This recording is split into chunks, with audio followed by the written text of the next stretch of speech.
Hello, dear friends, and welcome to episode 8 of the Found Humanity podcast. In this episode, I sat down with a stranger named Sean and his Bengal cat named Megatron. I met Sean a few days before this conversation at one of my favorite beaches in Laguna, where he and Megatron were enjoying the sand together.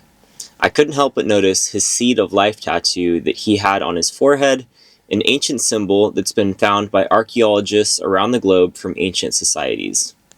Sean had recently become homeless due to a series of employment and housing changes, but seemed to be enjoying and embracing the challenge as an opportunity. In the conversation, we discussed different forms of intelligence, growing up without spirituality, family conflict, encountering entities, psychedelics, the afterlife, uncanny premonitions, and a story of getting SWATed. It was a fascinating conversation, and Sean has a really chill vibe about him, so I hope you will enjoy this conversation with Sean. Hey girl, what's new with you? What the hell was that No, I supposed to literally mean? cannot understand. Why is he always It just trying seems so like hard? she isn't even trying, Might so just be why a should difficult I? time for him. I'm pretty sure she knows everyone hates her.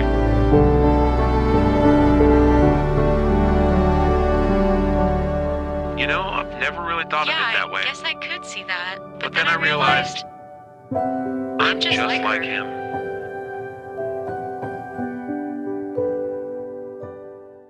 How long have you been doing Find Humanity? And what does Find Humanity mean? So I've been doing it like a little over a year. I started it when my dad died like a year and 2 months ago, so June of 2023. And I'd built a van, but I hadn't like used it much yet. And then when my dad died, I got to like take off in the van and then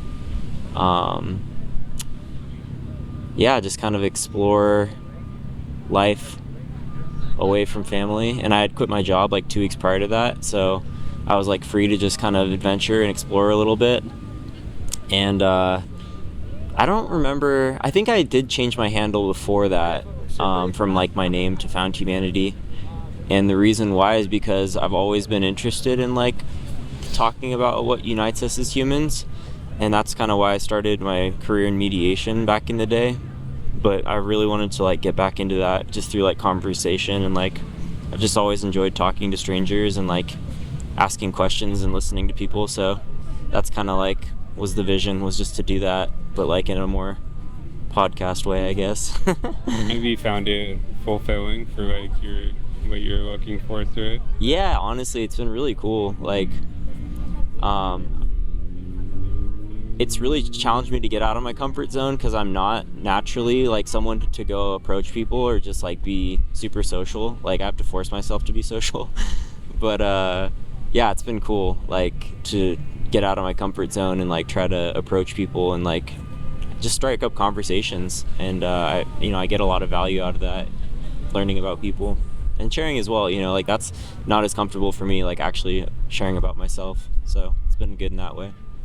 Yeah, that's like exactly why I liked bartending so much, was because I get to talk to people all day. And a lot of people do have like a little bit of social anxiety to where like it would help them like ease up and stuff, like, so like I know there was like a value of being the most sober person in a room, like where everyone's having some drinks, and there's definitely some insights like to be learned and heard like throughout that too. But that's like what was like my favorite part about it, was definitely just good conversations, because a lot of people like they get into bartending for different reasons and stuff like that, like, but some people get into it for money or because they like drinking, because they like partying like a whole bunch and all that stuff, like.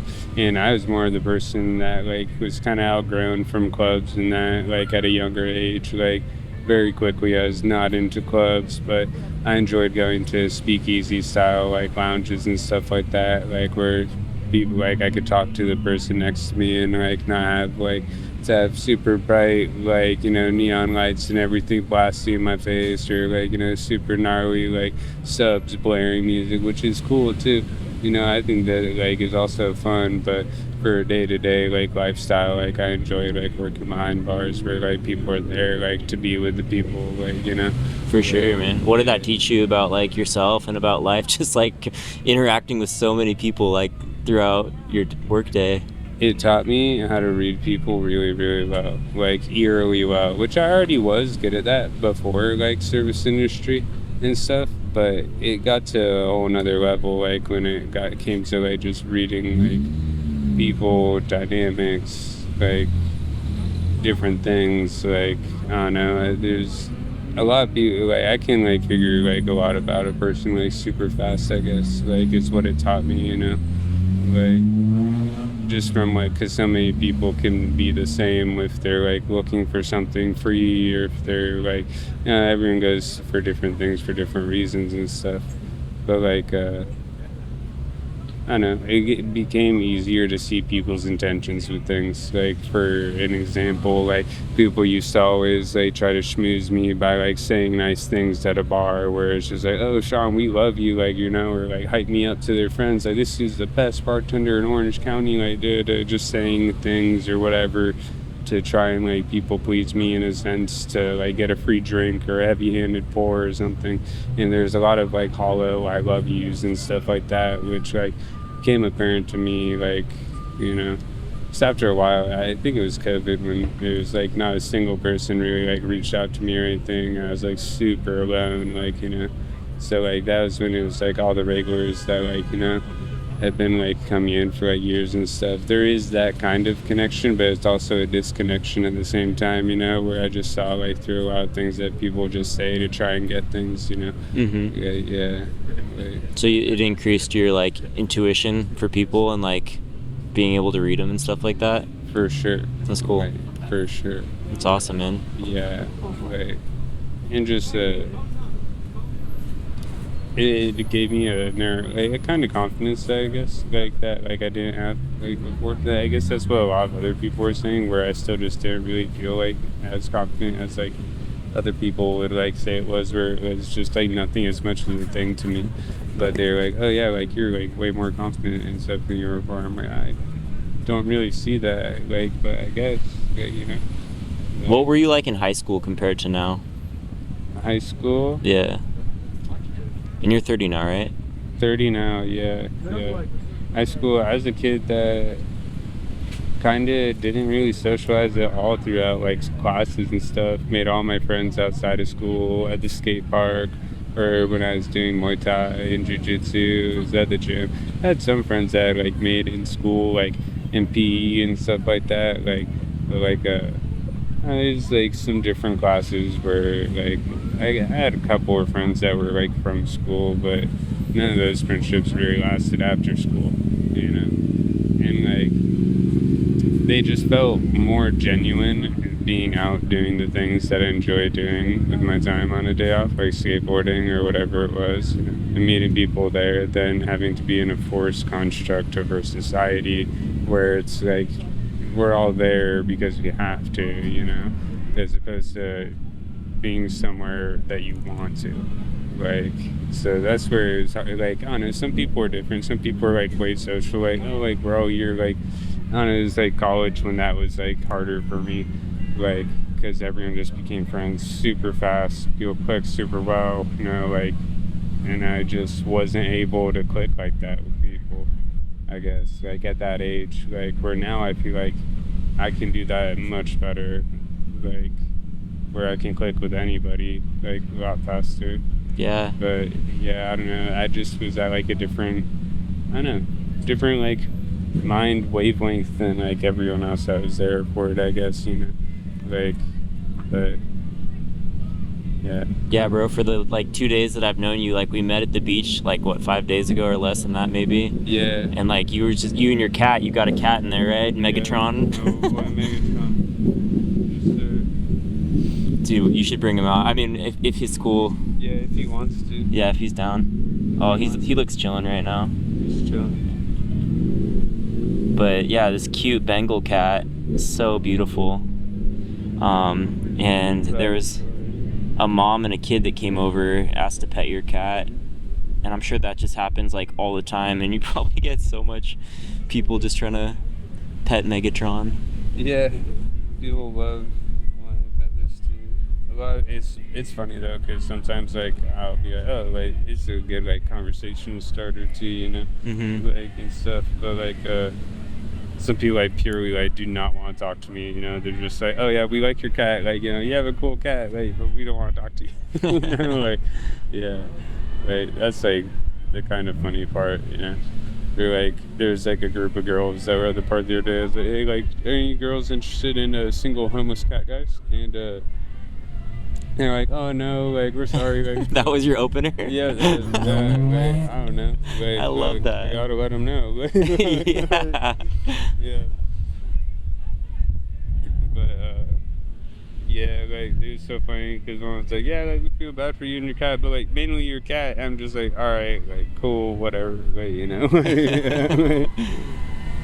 Well, I felt like when I saw you interacting with the family, the mom and the kid, like, you were just super down to earth, and like, I don't know, like I said, I'm not the most social person, so I saw you there when I pulled up, and I was like, I don't know if I'll talk to this guy, maybe I will, maybe I won't. But then after you were talking to them, I was like, okay, this dude's chill. So. Yeah. That was, I think that was one of the things that I acquired that was best from that place, was being able to talk to like just anybody about anything forever, and being open-eared and open-minded with like people's ideas, and like never having any like hate towards anyone's opinions and beliefs or whatever it may be, because this like universe is stranger than what we can suppose. So like, if like anyone believes in anything, like, you know, I respect it, like, you know, because like I don't know, like, there's a lot of different, like, what's the best way for it, like,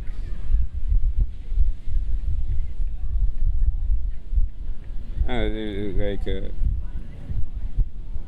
don't know, I just believe in like being kind, like, you know, like, that's really just kind of it, like, for me, like, that's like mainly the one thing that I like learned to be really good at, like, is just being a kind person. Because like, someone could be really intelligent, but if we're gonna talk about like intelligence and something like greater than ourselves, you know, a higher power, a higher intellect, a higher intelligence or species of something that like creates us, you have to accept that we are not the most intelligent things that are potentially even on this planet. You know, it's just on how we like would compare ourselves to another person, where like, if it could be a dolphin or a mammal, you know, they could just be far more emotionally intelligent than what people are.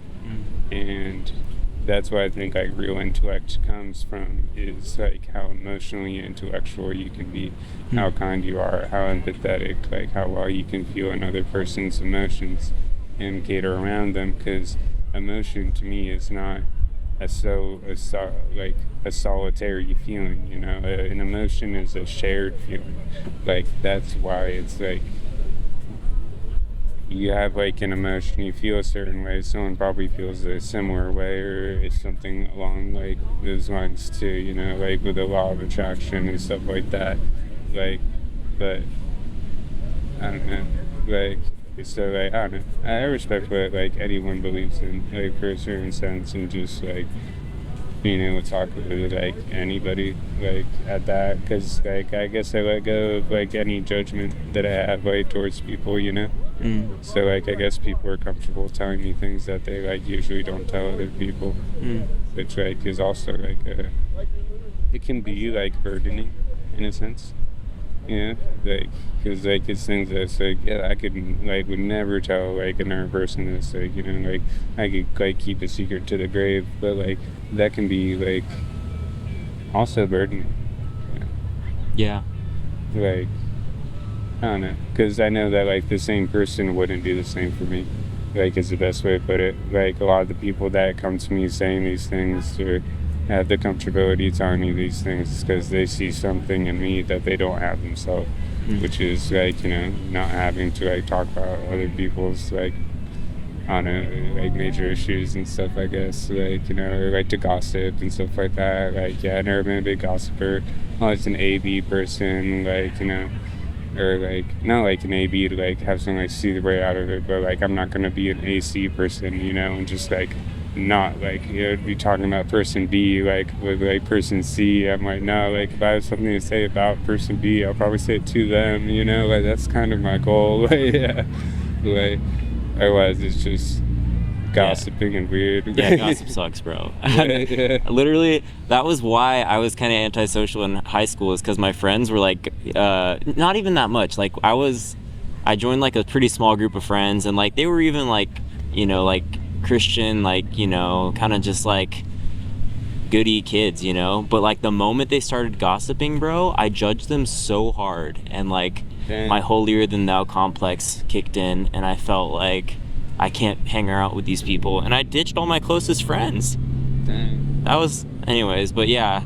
So yeah, that anti-gossiping inclination is in my DNA as well, and I feel it. Like, you just can't really feed into it like the way how other people do. Like, I don't know, like I don't get the excitement in my eyes when I hear about like something bad happening to someone, where like I've seen it in other people, you know, where they get like excited, you know, they feel something, like, you know, like where something bad happens to someone, and there's something in their brain where it's just like that's where their happiness comes from. And it's just like, I don't know if it's like a mental brainwash in our society, like with certain things, where like, I don't know, like random shit, because I swear there's like girls I know that love Disney, or like straight like Disney heads, like, you know, like absolutely love it, or like some of like the meanest girls I've ever met, you know, like, I don't know, they're looking for their like Prince Charmings, and just always be a princess, and like look down on like tons of dudes, like will never be satisfied with any dudes, like, because we're not like a fucking Bro, good looking out. I'm gonna look out for those Disney girls now. Yeah, dude. So I never thought about that. I think I made that Disney, connection. like, for some of them, dude, like, yeah, like, I think it just gives them a false perception of what they look for in like a romantic like relationship, I guess, you know,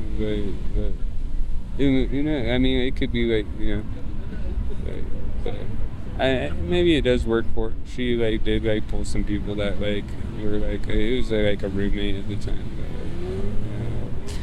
yeah. So I'm curious to know, like you mentioned, like people have confided in you with some pretty like deep stuff that they wouldn't normally share with other people, like without naming anyone or giving away identities or anything. Could you share a story of like a time when someone shared something that was like, wow, I can't believe they opened up and shared this with me? Yeah, a complete stranger one day, I was working at the bar, walked up to me, and she said flat out to me, she was like, she told me it was going to be some heavy news, and then she was like, I haven't told anyone in my family literally known this, but I need like outside opinion. I was like, so you need like a non-biased opinion, like, you know, on your situation, like, you know.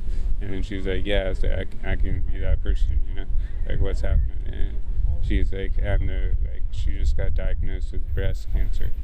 So like, I was like, whoa, like, you know, I like wasn't really expecting that, like, but like, I was just like, okay, like, well, like, how bad is it, you know? And she like told me where it was at, you know, like, you know, it's not where she like has to start like making sure like will is in place and everything, you know. It wasn't like all like that, like just then, but like I told her like, cause she was very afraid to like tell her family about it, you know, cause like she didn't want that to be a burden on them. She like didn't want to feel like a burden.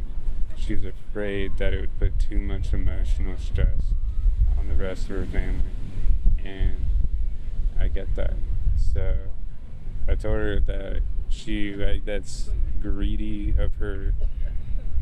It would be greedy of her not to tell her family, because if there was something that came up, or if it progressively got worse, and there was something that they wanted to say to her before she passed, or, you know, like do something, like, you know, have an experience, you know, like do a bucket list or something like that, like she's just gonna have to let them feel the way they're gonna feel, like, because you can't control the way how other people feel.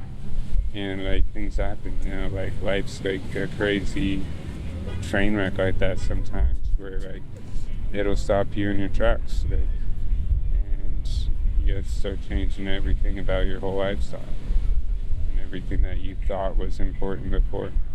But like, yeah, like, so I don't know, it definitely helps. And then like her friend came up, like, you know, and she was just like, I need my friend. I was like, all right. Yeah. You just had this like amazing conversation. That's so sick. Yeah, like, there's a couple of really good ones. There's another lady that was one of my regulars, and man, I swear, like, I had some of the deepest conversations with this lady, and she was always on a lot of drinks and a lot of alcohol, and I never thought that she was, like, even there, like, during some of our conversations, but later she would, like, be back a week later and bring up, like, everything she had talked about, like, the week before, and I was just like, whoa, like, you're actually, like, coherent, like, during all that. Like, I was, like, kind of shocked, but after, like, getting to know her more and more, like, she just, like, had so many, like, deep things to talk about, just with life in general. It's taking, like, you know, different vocabulary out of, like, you're taking different words out of your vocabulary and stuff like that, instead of, like, having things where it's, I'm going to do this, like, I'm doing this, like, you know. It's like you take any sort of anticipation, like, out of yourself into anything that you want to do, and you, like, just drop some good knowledge. But it was, like, devastating, because then she passed away, like, probably, like, a couple months later. Wow. And it was gnarly, because I kind of, like, had seen her progression of, you know, like, coming up, you know, like, killing it, you know, living a amazing lavish lifestyle. Anything, go anywhere, right at her fingertips, literally everything that someone could ever ask for. And she had good people, she, like, had a good heart, and dude, it was just wild that, like, she was at, like, that age, but she was probably around 60 or so, but she probably had a lot more life in her, like, you know. And it's crazy, like, see someone, like, burn out and fizzle like that, you know, when they, like, were really, like, kind of, like, a star to people. Like, you might not be a famous person, but she definitely, like, shined, like, through people. Like, yeah. Wait, so how'd you meet her? I met her bartending at the Montage. Oh, nice. Yeah.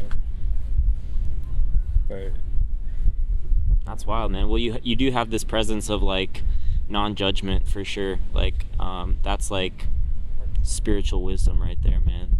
I fucking like that. It's really cool. it can be difficult with things, like, to avoid hate, like, and stuff, without, like, you know, trying to judge, like, where someone, like, could have been from in certain places. Because no one's born, like, an evil person, you know. Things happen to someone, like, so, like, like, yeah. There's definitely a fine balance of, like, not feeding into someone's, like, I don't know, negative actions or whatever it can be, like, but still being kind, you know, like, yeah. Yeah. Right, yeah. Dude, what that makes me think of is, like, in my own life right now, like, I just became a Christian again. I grew up Christian, and I was an atheist for 10 years after that, but always open to the possibility of, like, there being a higher intelligence or the universe or whatever, some sort of, like, maybe even a deity, but I was very skeptical, definitely in the camp of not believing. And so I ended up coming back about a month and a half ago through, like, what I was, like, researching ancient history, like I was telling you at the beach the other day. And then I was researching, like polytheism, and turns out that was, like, really common throughout the world. And then, like, it just reminded me of the Old Testament, and then, like, the Jews getting delivered out of Egypt and stuff, and then I was looking into, like, the prophecies of the Messiah and stuff. And so basically I was like, holy shit, I believe this. And then I was pissed. I was like, what the hell? Because, like, I kind of built my life the last 10 years around, like, being you know, like, it just changes you, you know, when you're not involved in church. You, like, don't have the same Christian friends. Like, for me, like, that was, like, my whole thing, like, growing up. And so my life changed pretty drastically, you know. Yeah. So now coming back to it, I'm, like, nervous because I feel like I don't fit in. Like, I was even at a church event last night, and I'm like, I just feel different now than how I felt, you know, 11, 12 years ago when I was really involved in church. And something that I fear is judgment, because I feel like it's in some churches that's, like, really prevalent. It's just, like, feeling it's that holier than thou thing, you know, that I was saying, like, in high school. And, like, something that I've really come to appreciate about, like, the spiritual community, I guess, or, like, I don't know, just like being around people who believe different things, like there's like, it feels like a pretty genuine kindness that is unique. And I don't know what your spiritual background is or anything like that, but I've just like that non-judgment thing, I found it like more prevalent outside the church, which I find interesting.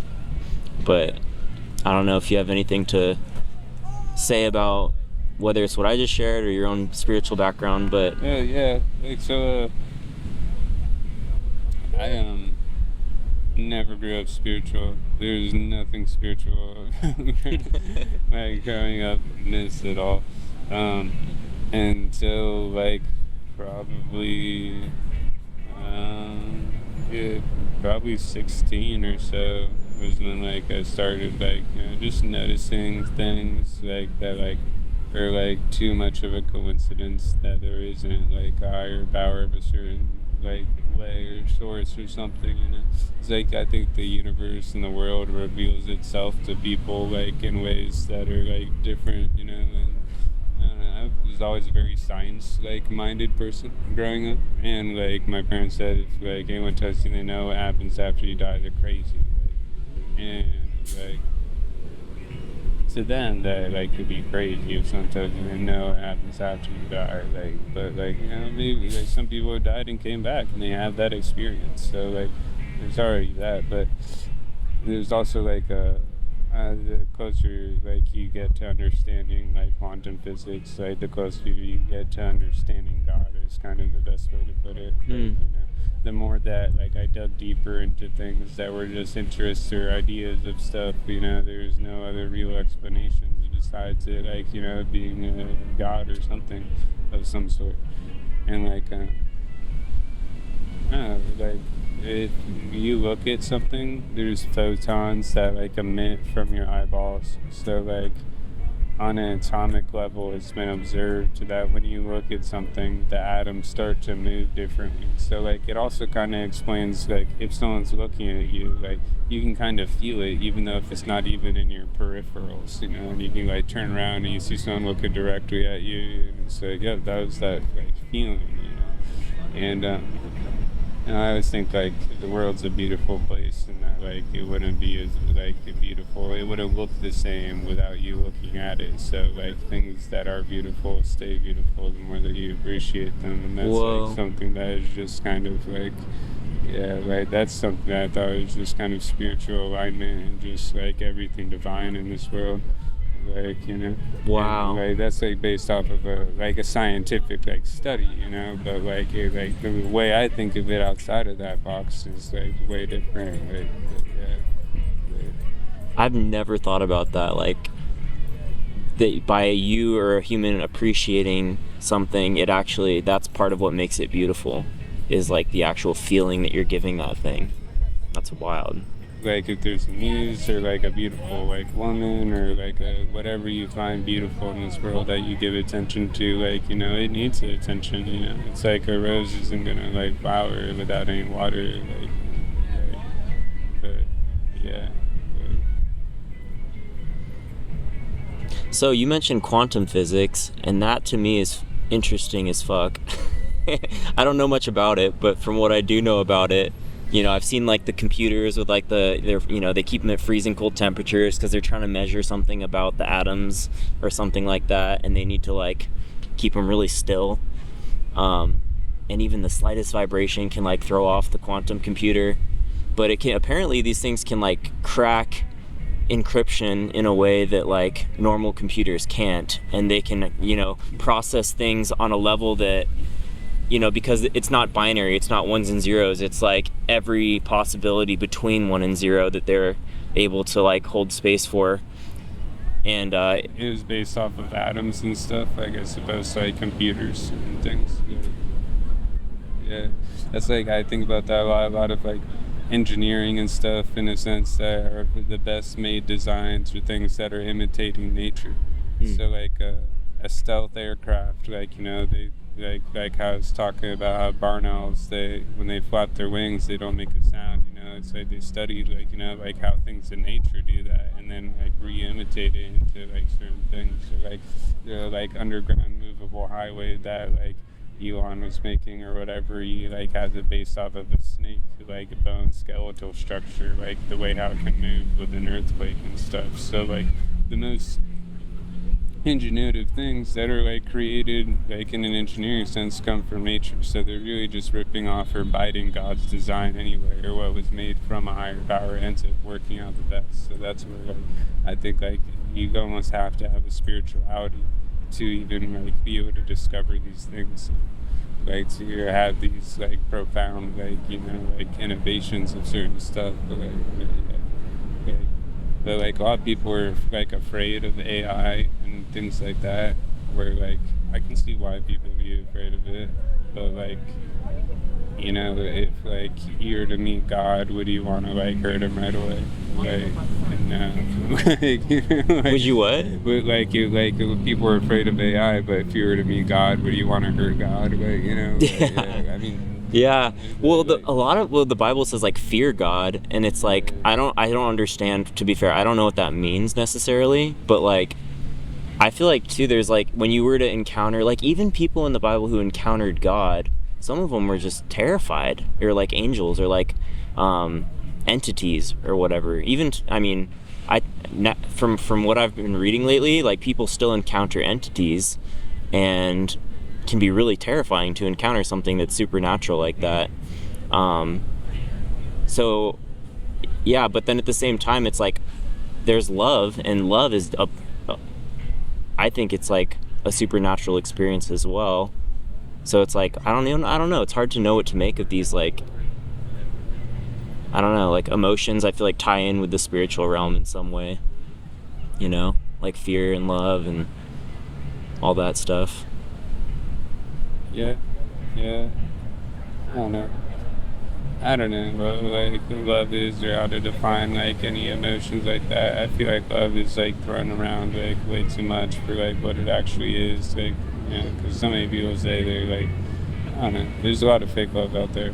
That's the best way that like, I put it. Like, but I don't know. Yeah.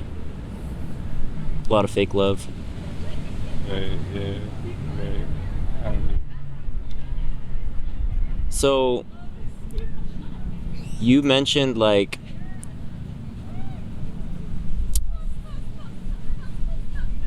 here's a question. It's not the one I was thinking of, but it's more related to what you just shared. When's the time you felt the most love in your life?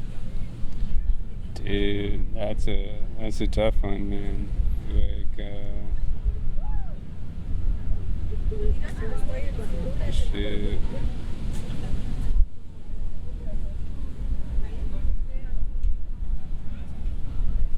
Honestly, haven't felt it. No. That's honest, bro. Right, yeah. Damn. Did you have like, were you close with your parents growing up or anything? No. No, this was never that close. Like, honestly, don't think like my dad was like my actual dad and stuff. Like, yeah, like they're always like never really honest like with any like communication, anything. Like, it's like they had like a weird like divorce when I was 12 or something, but like they like as I found the divorce papers like in a like box or something when I first moved out, and I opened it up and I was like, whoa, what's up with this? Don't worry about it. But then like they're just been like shady with things that like are just like very clearly like they're lying about. So like every conversation with them was just always like not really worth it, like because they're just always lying to me about things. So like there's like no real, I don't know, like it just kind of created like it's like my like parents didn't sleep in the same room for like most of me growing up, so, but they were still together. I knew they didn't love each other, like they knew that too, but and like I like had called them out on it too, like when I was like 15. Like I was just like, why are you guys like together? Like, I go to other people's homes and stuff, like, and like they have like a loving family, like like but theirs is oh my gosh. Oh, Megatron. Yeah, buddy boy.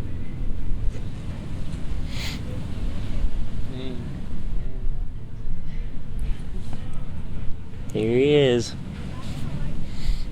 Hi, bud. Yeah, honestly, no, most of I felt from this dude right here. This is like, yeah, this dude's my fucking best friend.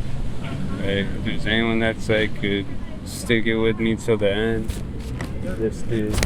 Yeah. Yeah, but Was it pretty special? He's 5, right? You got him. Did you get him when he was a kitten? yeah, had him since he was 8 weeks old. Wow. Now he's a 5-year-old. And she was a big 5-year-old, huh? But yeah, they got dog over there. He's good with it. Yeah, this dude, he loves me. Like, he's not a dude. It's like, I'm not sure if I could give him up. Like, it's like, even if he was at someone's house, like, he wouldn't, like, probably wouldn't listen. He'd probably be a bad cat, probably try to run away. Like, this dude is so attached to me. Like, he'd be so depressed, like, if I was just, like, gone. So, like, I know that, like, I just can't let him go. Yeah, you said he had separation anxiety when you left him for like a day or something. Yeah, like, go on a vacation or something, this dude gets, like, pretty wild. But Aw, he loves you. yeah, You're his person. exactly. I didn't choose him, he chose me. Kind of, that's how it worked. When I went to the breeder, he was the last pick because he was so fuzzy that his markings weren't visible. So no one picked him. So I got him, and it was kind of a risk. It was like, is he even gonna have like cool markings? And Yeah. they ended up super good. And, like, I've definitely been wanting to like learn about like shamanism and stuff. I have like a membership with like the Upawea Native American Church, and yeah, I like fully like a lot of the stuff that they had talked about in there like really coincided with what I believed in naturally. Yeah. So that's like where like it spoke to me, you know, like when I like read those things and stuff, like you know, and like I thought it was so cool that this dude has like these like skulls and stuff, like it looks like almost skulls like across him, like Totally. like, yeah, like, and I always like, you know, want to like work on shamanism and stuff, and a lot of it's about like, you know, killing your ego, you know, experiencing ego death, like, you know, to see the other side. And this dude has skulls on him, like he's a little shaman, like, you know. Yeah. He's like, I'm ready. Put me in. I'm ready for shaman school. I honestly wanted to bring him to like children's hospital or something like that, like, and like, you know, like bring kids that are like, you know, need some emotional support, and like, you know, like read like Calvin and Hobbes, because like those are some of my favorite books growing up, just Calvin and Hobbes. So like, yeah, like I was, you know, this is my little Hobbes. I always named him Hobbes, but like, yeah, so it's living like a real life Calvin and Hobbes lifestyle. Yeah. Yeah. My little buddy. Yeah. Aw. You're such a tough cat, aren't you? He guards me at night. Yes, you're a good boy. Good boy. Yes, you are. Don't worry, buddy. Go. I'll find a good spot. He's my boy. Yeah. Even sees that dog out there. He's chill. That's a happy dog. Yeah. He's probably got really good night vision. Yeah, he's definitely pretty good with night vision. The lights definitely throw him off though. Like, he saw a light the other night when like I like picked him up because his bag goes horizontal to vertical. I lifted him up to vertical, and he started like meowing and hissing when it, like, because his like face got blasted into a light. Like, and I was like, bro, what happened? And like when I pet him, like when I put my hand in the bag, his tail would start wagging. And so I knew he wasn't mad at me. That he was freaked out by the light. Like, I was like, oh, dude, That's funny. sorry, bud. But the fluorescent freaked him out. Wow. Right?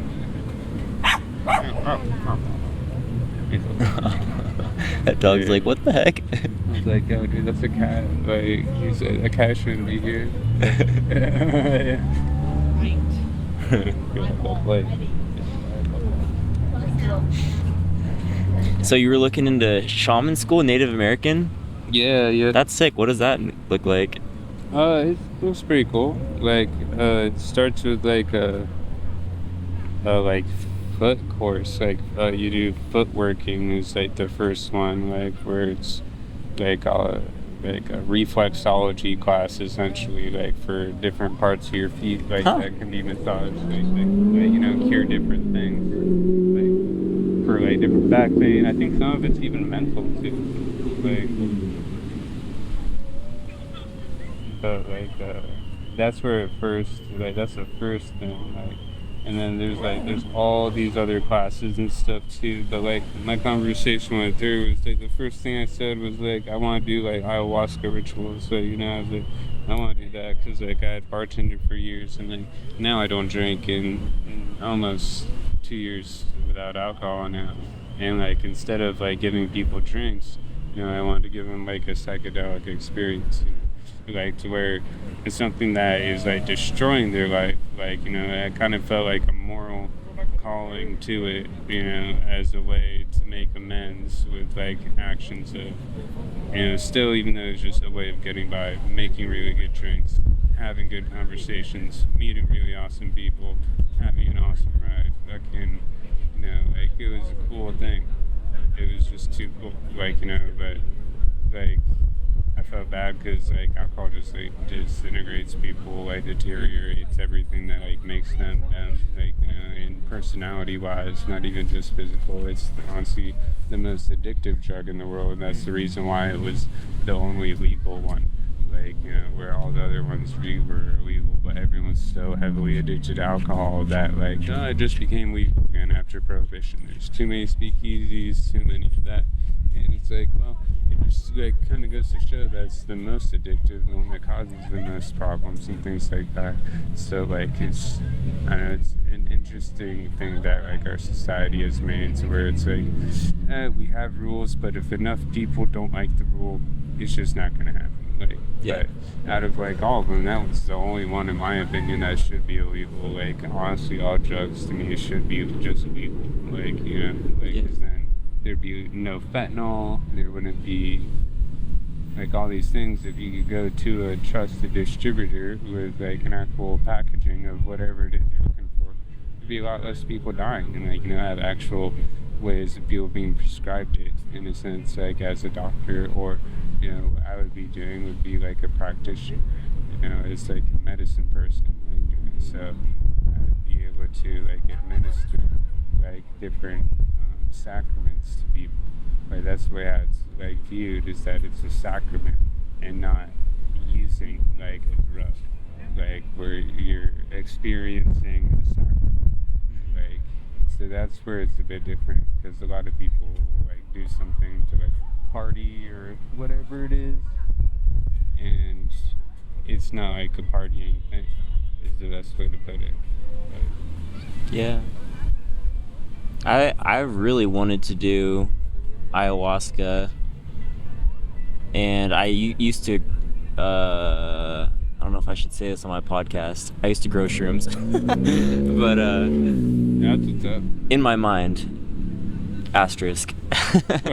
But yeah, I used to pretend to grow shrooms, and I had some great experiences, honestly, because I felt like it really opened my mind, and like I feel like some of these substances put you into like a spiritual trance like state where you kind of have access to a more spiritual state of being. Like for example, with shrooms, I felt like my sense of time kind of slowed down or like went away, and I was like just deeply present with whatever experience was happening, or like emotion was happening. Like emotions were just overwhelming in a good way, because I need that. Like I'm a more intellectual, analytical person, so like I really appreciate anything that gets me into a more like heart-centered state, and shrooms were great for that. And I'd heard great things about ayahuasca too. So yeah, what made you interested in like have you done ayahuasca or like heard ceremonies? Never done ayahuasca, but I just like heard about it like from when I was in like high school. I'd always thought it was something that would be like an experience that I want to do throughout life, like during like this experience, like I want to try ayahuasca. So like, that's like, it's just supposed to take you out to another world. Like people talk about like talking to higher beings and stuff, and you know, some people say they like communicate with aliens and things like that. And just like, well, like, no, I gotta try it. Like, and it's natural, it goes from the earth, and it's the fact that like our brains produce like DMT every night that when we go to dream. I think like a lot of people don't appreciate that enough, you know, like what dreams are. Like, so that's like, sure, you could go like looking for an ayahuasca trip or something like that, but we pretty much have that experience every night when we go to bed. Like, and it is to say that we aren't living a million different lives like entangled within this one where we're just falling asleep and waking up into a different dream, which is actually like real. But like, you know, like that's like, cause we're supposed to allegedly like thousands of dreams a night, like, you know, like scientists have said with like recording things and stuff like that, brain activity. But like, I just think that like this could be a dream, like for all we know, you know. Like, but like, I feel like there's more answers to that, like through that like thing, where like there's different ways of communicating, if it's music and rhythms and like, you know, different things like that. Like, I don't know. But like, Yeah, man. I'm as I told you, I've been researching a lot about like paranormal, supernatural stuff, and aliens. I've had dreams of aliens that were really vivid when I was a kid. oh, And wow. yeah, bro. In fact, I was like 5 when this happened, and I remember 3 specific dreams that involved. Well, that's not true. I had one that was no, definitely one. It looked like an alien. Another one where it was it wasn't an alien. It was like a really dark, scary presence in a cloak, black cloak. And then another one of an alien outside my window, and that one was recurring. But in these like 3 dreams that I had, there was like physical pain, not just in the dream, but when I woke up. Oh wow. And I recently had like a exorcist type experience where like my body was shaking, and like this was the day after I became a Christian too, which is super crazy. But bro, like I literally like was in the spot where I was in the dream, and when I opened my eyes, I was looking at the exact location where I got sucked into this dark entity, and I was face to face with it. But it was different this time. I was like, in Jesus' name, like, go away, like, you have no, you're not allowed to be here type thing. Which crazy, I mean, like, I don't know how biased this research is, but from my research, like, UFO encounters, and then also like sleep paralysis encounters where there's an entity can stop if you say Jesus, which is like wild. I don't know if that's biased. It might be biased information. It might, I don't know, but like, I have to try it. yeah, I have to try it. Do you get that? No, I get sleep paralysis. I had it really bad. Like, and there's one that is actually interesting. You say it that way, like that could go away if you just like say Jesus' like name, like to it. Like, but there's one where like I was having a cycle of waking up in the room. It was when I first moved here from like California, and I'd like wake up, I'd be in the room, and then realize I was still dreaming. And then as soon as like everything in the room would start to like morph or melt or something like that, you know, it'd be like wake up, look around in my room, and then like the door would start like melting, and it'd be like, all right, I'm dreaming. And then like I just wake up again, and then I'd be like, all right, I'm awake. And then like the like floor would just like disappear. I'd just be like, I'm still dreaming, and then like boom, I'd wake up again. And it happened so many times, I literally just thought that like that was it. As like something's like just gone haywire, like in my brain. It's like something in the circuits just like fizzled out. Like, you know, I was like, this is my like life now, you know, I'm just stuck in this spot. Like, am I a vegetable? What am I? You know? And I was just like still just stuck in this dream, like for waking up in the same room over and over again. Damn. And then to the point where like I was like, I just wanted to end, like, and then fucking I thought I was in hell because everything like disappeared, and like I was like, all right, I'm just like going into the next stream. and like freaking see these like a bright light from like super far away. It was just super pitch black, and it was getting closer and closer, and then like the light started to split apart into multiple other little lights, and I was like, that's weird. And then I got closer to like I could see it was fire, and then when I got closer and closer, the words spelled out like they're all just candlesticks floating towards me, but it spelled out the word hell. And Whoa. like, yeah, like, and then all the candles went like flying past me, and then I was in like this like village, like, you know, like pretty much in the woods, like, but there's a village that was there, and they're having a bonfire. I could see it from like the trees. The only light was coming from like the like village townhomes that were like all around like this whole area, and I was like walking up to it, and then I started like hearing things like chasing after me, like, you know, like random scurrying rodents and stuff. And then like I was on top of like one of the roofs, and I was like going and like running from people and things, like hiding, trying to see what was happening. And like this bonfire, like jumping from roof to roof around, and then someone had like noticed me and was like chasing me, and I was like going around. And then thankfully I woke up, and I was like, that was the scariest dream like I had ever had. Like I legit, like, you know, that could have been like hell, you know, like, Yeah. like, yeah, like I could have really gotten like a glimpse of it, like, you know, and it was like the most frightening thing in the world.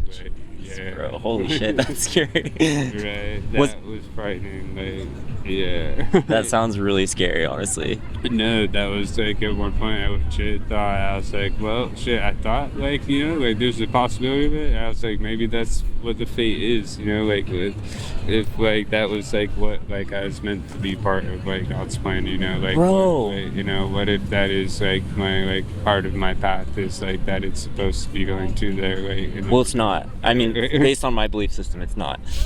Bro, but get this. You might think this is crazy, and maybe I'm speaking too soon about this, but I have to say it.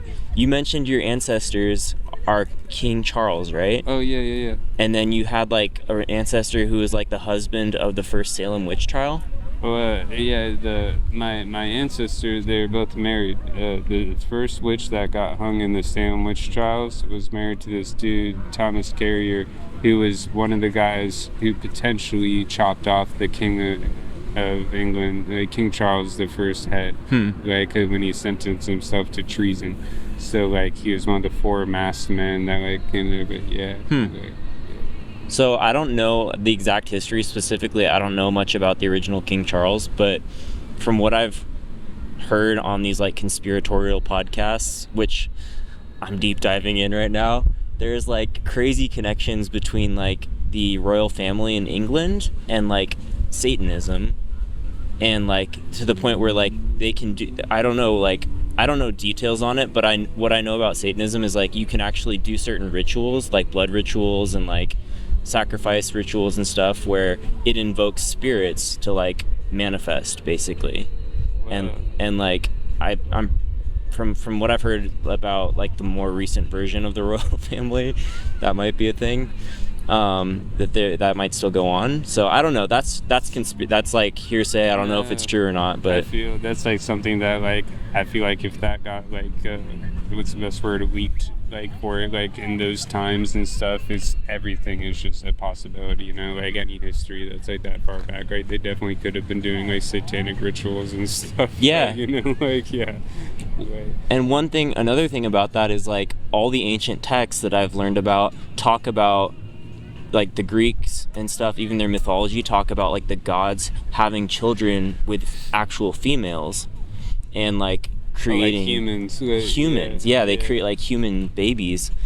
But so I if that's true, right, I've never met anyone or seen any actual like entities or anything like that other than that dream, but I just find this like whole rabbit hole really interesting, and you know, it's re-sparked an interest in supernatural shit, because for years I didn't know, you know, if anything was real, and I still don't, but to be fair. But also, bro, barn owls, I don't know if you know this, but barn owls have a really dark like spiritual meaning as well. Right, they do, like Mexican culture and stuff, that's like a sign of a bad omen or something like that. I guess, yeah.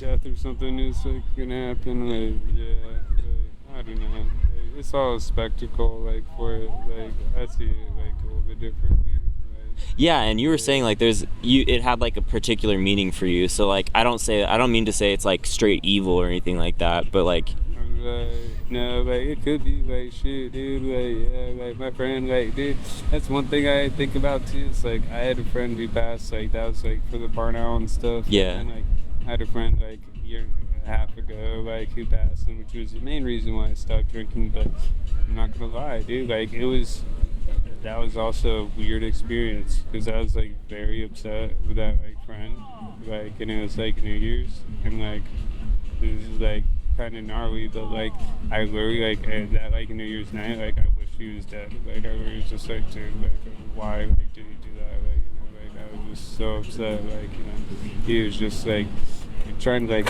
so like he had like his girlfriend of like a year and a half, and like he had some cool friends and stuff, and like freaking I lived like long distance, so like easy for him to just like try and like ruin my reputation and like bringing up like some embarrassing things from the past or something like that, like right away, like to him, you know, because he's known me forever, you know. Yeah. And like when you know someone for that long, you do kind of trust them with like, you know, like things that like you're vulnerable with. And he was just telling people things that were like not cool, like to be telling people like right away. Like I was just like, bro, like what? Like why are you trying to like sabotage like any connections I have with any people? You know, like if I'm even gonna be friends with him. Like we had that conversation like a couple of times, like, and like he had apologized and said he like we're gonna, but then he like didn't. And like I really was so bummed, and then the next day, like after I legit wished he was dead, like he was dead. whoa. The next day, like so, like my friend had called me like 7 a.m. and like I already knew. It was like because I was watching like a documentary like the night before. It was about like black holes. Oh And, my gosh. Like it was a part in it, like, and as soon as it said the part where like even like the light gets like sucked into a black hole, like that's like, you know, as soon as I heard that, I really like it felt like his energy like leave this fucking planet. Whoa. Like, yeah, like so like. Yeah, and like when like friend called, I didn't answer. And then like a couple hours later, like he called in, and like it was weird. Like when you like told me, like I didn't feel anything. It's like I already knew. Like, you know, like, It's like he already died to you. Right, like in like my like bones, like, you know, I already knew like that he had passed. Like, and like it was just like weird because like the friend that I got like the barn owl tattoo for, like. The moment that he passed, the moment that I heard, like it was like blindsiding, you know. But like the moment that like I was told that like he had passed, like a water droplet like fell from the sky and like hit the top of my head, like the crown of my head, like, and like then like it just started pouring rain like crazy all around me, like, you know. It was very like I just like felt like, you know, even like the atmospheric pressure of everything just like falling down, you know. It felt like it was just centered like around like the crown of like my head. I was just like, holy shit, like where I just felt the whole world fall apart. Wow. But yeah, like so like I mean like I don't know, it's weird like losing like some close friends like that, like, but like it's like I knew like my friend wouldn't like have been the person like he was becoming, like if he wasn't drinking and stuff too, like, and like I don't know, that's like another reason why I don't like alcohol. Is like sure like I like wish that friend was dead and he died, but like a year and a half before that, like I would have never, like, you know, that like idea would never cross. He would have been doing the things that he was doing, like, yeah, like, Wow. right. So that barn owl is to remember him because This is to remember, yeah, the homie that like the whole world like kind of like came crashing down, you know. But like, yeah, and you saw barn owls like the day after he passed, right? I saw him just a lot like since then. Not the day after, like, no. Pretty much stayed inside right that day after. Like, yeah, like.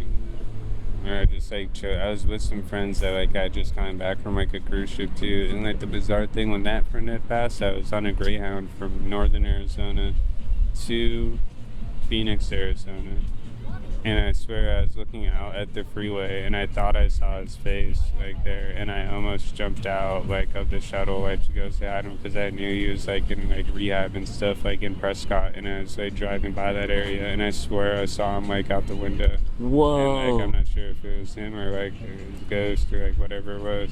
But like I took this picture and in the sky there's like the clouds made like an eye, like not the photo that I showed you earlier, but it, like I took a Snapchat and like I don't know why, like there's just something that like compelled over me, and like we just typed like vicariously because like we used to listen to this song called Vicarious by Tool, and like we like loved the band Tool, like. And like we just cruised like on the freeway late at night, like 2 a.m. just bumping Tool, like just cruising like through the city, man. Like it was chill, like, and like dude, like it was nuts that like I even just put down the words vicariously on there. That's the only thing that I said. And just, I don't know, there's been certain aspects like in my life where I think like damn, like what would that person be doing, like, in this situation? And like when I've like thought about like those things, about like just something that like reminds me of that person, as I could be that person, like in a certain aspect or characteristic, like like the things that I really cherish the most about that person, and it's helped me out like through probably the toughest times in my life, like and like yeah, it's just like to go like walk into a room and like just be the light that lightens it up, like wow. A lot of people are like super sad, like, but and then, like I get like a lot of gratification walk around with this old dude. He puts a lot of smiles on people's faces. You go to the beach and pick up trash, feel gratifying, it feels like the trees are happier, the ocean's happier, people are happier. He used to wear a sweater that said cookies on it, and people would always just walk by and say cookies, and they just have a smile because you can't say cookies without smiling. And it was just like the most zen thing like ever, like people just see that sweater and go cookies, like, and I just like dude, and it's a weed sweater, like it's a weed brand, but like yeah, like I always thought it was so like cool, like that, like I don't know, like even. Besides the fact of it being a weed brand, just having a sweater that said cookies, which is gold, like I don't know, it was so good. Yeah. I love that, bro. I love that. Was that the dispensary, but yeah, dispensary that you worked for? Or what was it? I never worked for a dispensary, but yeah, like I like helped out like some extract artists and stuff. Like yeah, they like made for different dispensaries. They had like their own lab, and they had their own extracts and everything, and they just got them into different dispensaries and stuff. So they could have been anywhere. Like, yeah. Nice. I wish I could work with cookies, but they're probably loaded. They're like extractors don't make as much as you think. Like. It used to be something where people would get paid a lot for, but now that everyone knows how to do it, like, it's kind of a, like, in Breaking Bad, like, where, like, they have, like, all the labs and stuff, and then they have the dude who's just there to watch them, starts, like, he starts running the lab, like, when they're tied up as hostages and stuff. So, like, that's kind of what, like, has happened with, like, extract artists. Like, it took some, like, people that really took some creativity, ingenuity, possibility of wasting tons of product and all that stuff.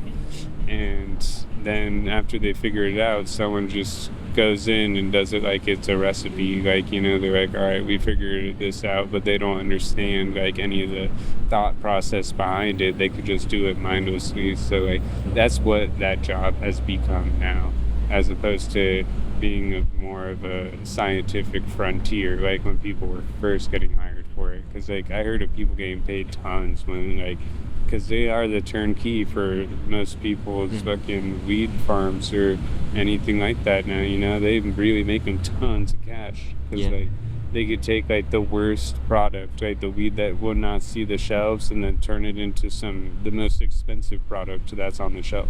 Wow. Like that's really what they do. And so like a lot of people be, oh yeah, dude, this is some fire like extract. So I'm like, it's just an extract, right? It's not like the actual flower itself, Like, but yeah, like I don't know. Yeah. I used to work in Oregon, and the kids at the school, like in high school, they would illegally work at like the I don't know if they had their work permit or why it was illegal. Oh, probably because it's weed. But they would work at the places that like grew it and like turned it into extracts and stuff. And they'd come to school smelling like weed. But like, you know, like probably just out of necessity more than anything else. It was a really poor town, but it was wild. You know, a lot of them. Yeah, I used to like trim like some stuff for like growers and stuff like that, and like they just give me some weed. Like, I'd be like, all right, cool. And like I had my medical card and stuff, so like it was like a I don't know, it really is a medicine. Like, you know, that's the best way to put it. Like I had my med card and things too. Yeah. That was like kosher. Like Arizona was kind of cool when medical cards were first made.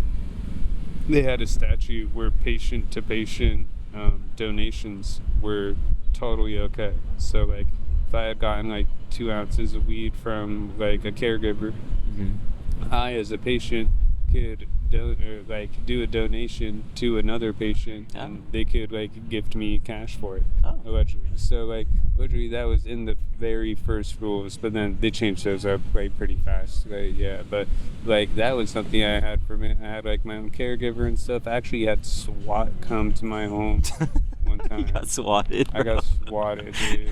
Like by my own. I think it was by my own brother. Like, dude, dead ass. I think my own brother, because I was like on the phone, so I'm like, oh yeah, dude, I just got some bomb. Like, and then like I think my brother like took that the wrong way, because he did not like drink. He never smoked. He never understood any slang, anything of any sense, dude. He just misinterpreted the slang. Misinterpreted the slang. He got swatted because of it. Dude, that's what I think happened, because like they had my description, dude. They almost shot me. They almost shot my dog. Oh my like, god, I'm dude, sorry.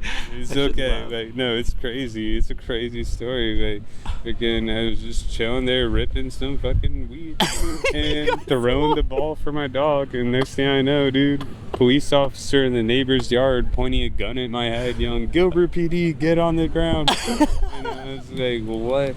And then next thing I know, other police officers are all like surrounding like me and my dog, and then like they start coming in the backyard with riot shields, AR-15s, shotguns, like you name it, dude, everything, dude. They had literally 20 cop cars, SWAT vehicle, multiple UC cars surrounding like my area, dude. Oh my god. Surrounding. And then they like pushed my face in the dirt. They're circling my dog. They had their AR-15s pointed at her and stuff. And I was like, yeah, dude, she's just a 5-month-old puppy. Like, chill. She's a German Shepherd, but like they work with those things. And, like, they said like before they went over the wall, they were like, that dog bites one of us, we're gonna shoot it. Like, I was like, what? No, don't do that. And I'm on the ground. I see like my dog. I like look her in the eyes, and she like tries to like take like a step towards me, and they all like jeer guns at her. And I was just like, oh my god. Like, I was like, guys, like, please, like, someone just open the sliding glass door and she'll walk right in. Like, please do not hurt her. Like, you know, just saying the most like monotone, calm like way that I could in like a super heated situation like that. And thankfully one of them did. And they like are walking me into the front yard, and I was like, so guys, what's going on? And they're like, oh, you know what's going on. And I was like, no, dude, what the hell is going on, man? They're waiting for you to confess that you have a bomb or something. Like, dude, and then I'm sitting in the car, and the guy looks at my ID, looks back at me, and he goes, oh, your name's Sean Hogan? I was like, yeah. And then he was like, oh, shit. He knew you?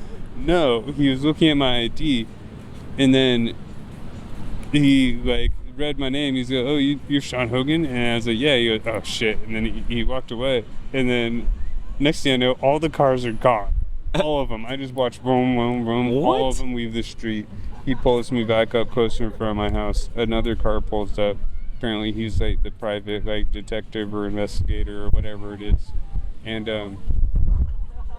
he just asked me some questions like, what are you doing this morning? What was this? And I was like, dude, yeah, what the hell is going on? He's like, so apparently there was someone that said that they overheard a phone call at the Radio Shack, like about someone talking about bomb parts they did, and they're looking for a Sean Jones apparently.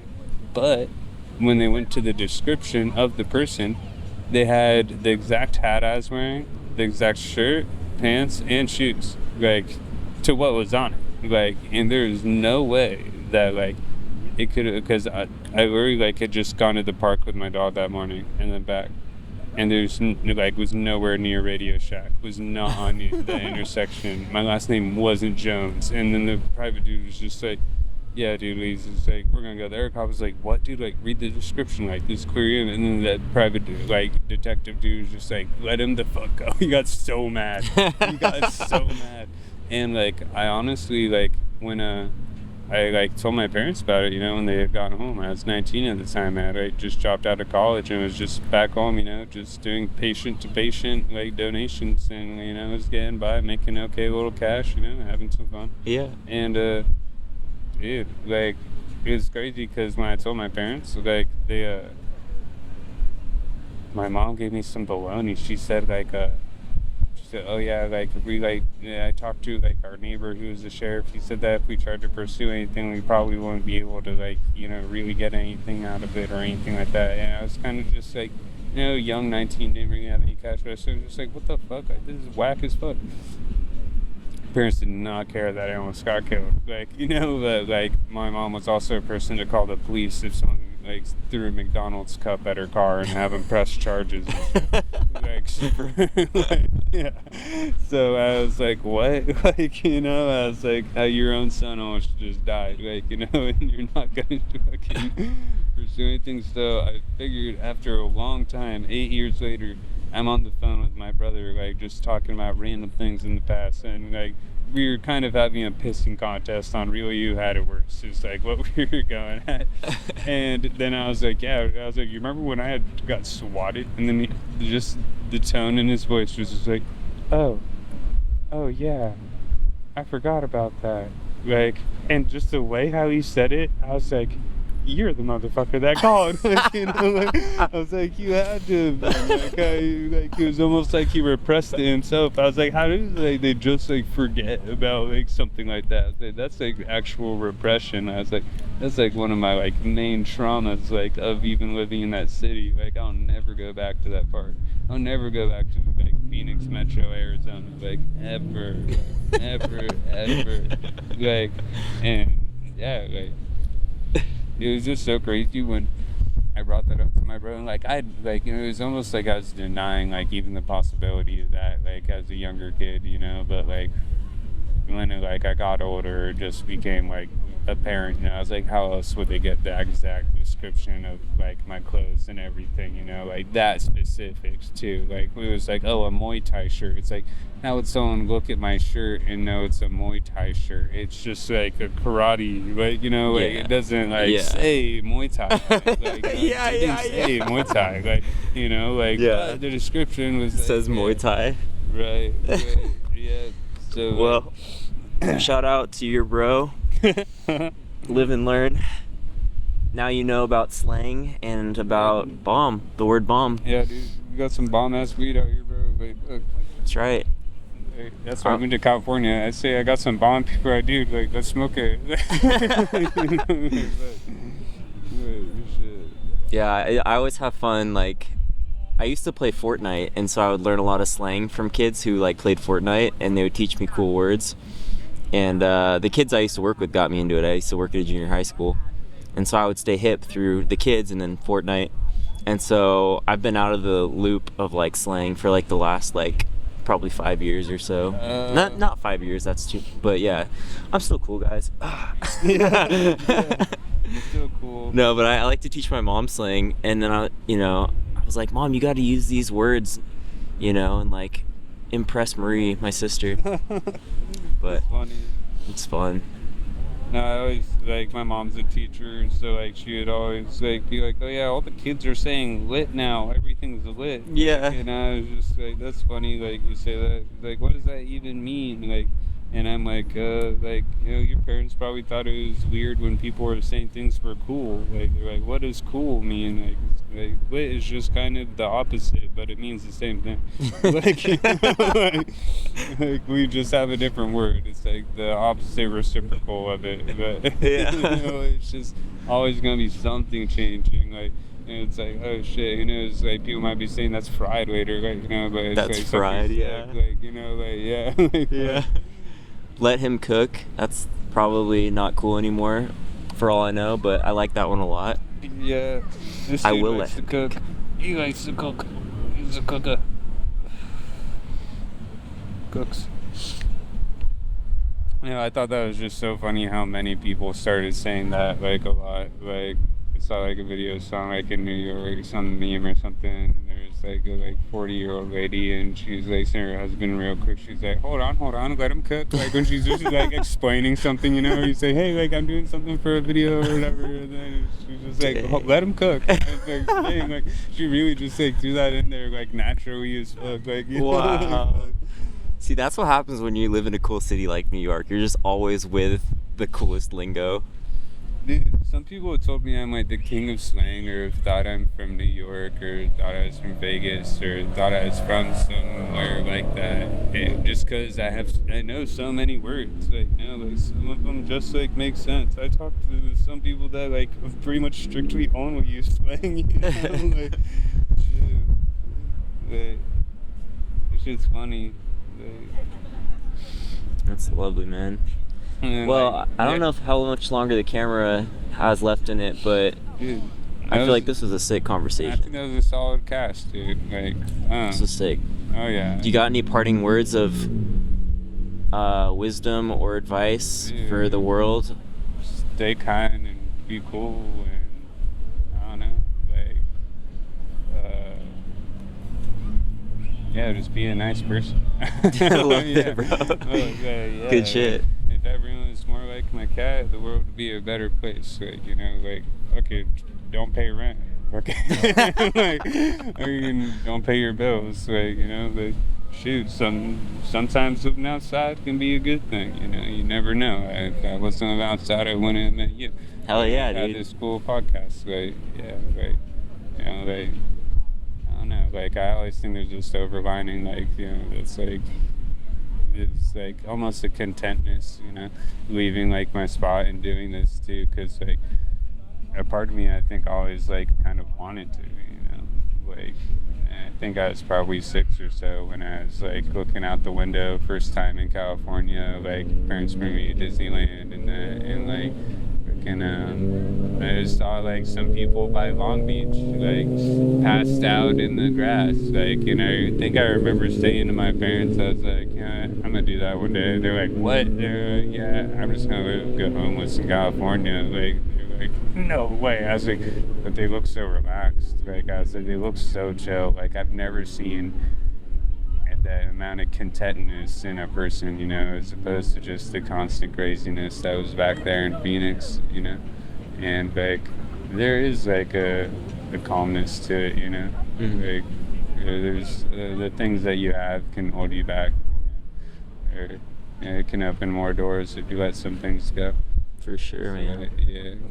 I would wholeheartedly agree with that. I'm not endorsing like just like be fucking homeless your whole life, but I like the last year I've been, I haven't had a like 9 to 5. Like, I've always worked after college. It's the first year I took off, and literally, bro, just was living in a van and like chilling. I would play music sometimes. Most of the time, I just walk around and chat with people, and like it's so fucking different, and like to not have a plan and like to just live each day without a plan, and like it truly opened me up to like possibility and to connection, and like just like just seeing that spirit in people, like there's so much life all around us and we're so numb to it, I think. You're right. But it's good, man. It's good to take a break sometimes, so I'm glad you're able to take a break right now. Dude, yeah, thank you for like hooking me up with some food, man. Like, that meant a lot, man. Like, looking, I don't know. That's just something that, like, I hadn't even done in a long time. Like, just sit down and, like, have, like, food brought to me and stuff. Like, I don't know. It's, like, it's nice. Like, yeah, I don't know. Like, that was super trendy, man. Like, Yeah, man, no problem. I mean, you're a cool dude. Thank you, bro. Would have done it for you regardless, even if you were the wealthiest individual. Oh yeah, man. Yeah, dude. Like, didn't struggle, but like dude, thankfully there's fucking good people like you out there, man. Like, I appreciate you. Really.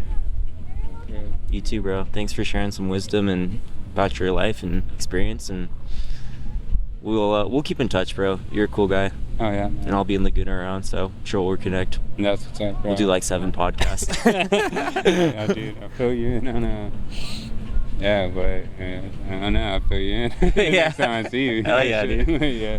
Good shit, man. Dude. Oh, yeah, this is cooler than I thought it was going to be. Hell yeah, honestly, man. yes. I'm glad. Sick, but, yeah. Glad. All right, guys. We're out.